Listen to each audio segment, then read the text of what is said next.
We've been talking about, we are expecting high winds, which have a potential to cause down power lines and in some cases a loss of power. Now, Mid-American Energy is providing tips on what you can do in the event you do lose power during the severe weather event. The energy company reminds putting together a safety kit with some of the items mentioned, having a backup power supply if you do have one.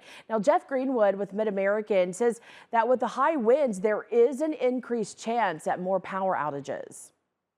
It's really important to keep in mind that if you happen to see a downed wire, even if you think maybe it's not a power line, assume it is, or assume that maybe it's touching a power line somewhere else along the system.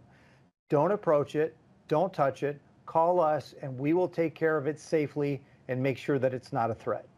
And to receive updates on any power outages in your area in the coming days, you can visit KTIV.com. Once you're there, you're going to click on this story, and that link will take you to the outage map from Mid-American. Now, tomorrow is a First Alert Weather Day, and we'll, of course, continue to keep you updated on the newest information coming into the First Alert Weather Center.